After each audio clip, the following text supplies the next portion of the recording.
அவங்க ஒருவேளை தாவேகா பக்கம் போய் நின்னாலும் நிக்கலாம். அவங்களுக்கு ஒரு சார் ஓட்டு இருக்குது. அது அதிமுக பக்கம் வருவாங்களாங்கிறதும் தெரியாது. எம்டிஎம்கே ஆல்ரெடி ஒரு அதிருப்தி அதிமுக மேல இருக்குது. ராஜ்யசபா ஓட்டு தரல அப்படிங்கிறது. அதனால அவங்க அந்த நிலைப்பாடுக்கு வருவாங்களா? இல்ல அவங்களும் நாங்க தாவேகா பக்கம் போறோம்னு சொல்லி பாமக, எம்டிஎம்கே இவங்கெல்லாம் போனாங்க அப்படின்னா ஒரு காட்சிகள் மாறுற இடமா தான் அதுதான் நீங்க இப்போ எப்படி நீங்க சொல்ல வர்றது எனக்கு புரியுது. என்னன்னா, இப்போ ஓபிஎஸ் அவர்கள், டிடிவி தினகரன் அவர்கள், தேமுதிக திருமதி பிரேமலதா அவர்கள், இவங்க எல்லாம் போய் தாவேகா கூட சேரும்போது அது ஒரு பலமான அணியா நீங்க இருக்கும்ன்றதை நீங்க கருத்து கணிப்பா நீங்க நினைக்கிறீங்க.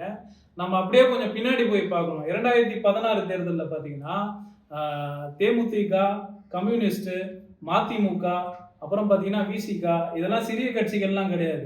அதே மாதிரி நீங்க அத 2011 தேர்தல்ல போய் பாத்தீங்கன்னா விஜயகாந்த்ன்றவர் பெருவாரியான எதிர்கட்சியா அமர்ந்தார்.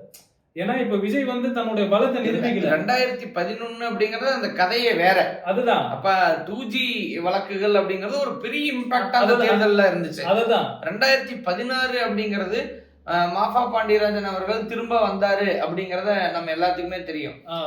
அதேதான் அந்த அந்த அந்த வாய்ப்பு அவருக்கு கிடைச்சது, வந்தாரு அப்படிங்கிறது ஒரு விஷயமா பார்க்கப்பட்டாலும், ஆனா அப்படி பார்த்தா 2016 அவரு சாமுநாசர் அவர்கள் அந்த தோல்வி தழுவி இருக்கிறார் அந்த இடத்துல.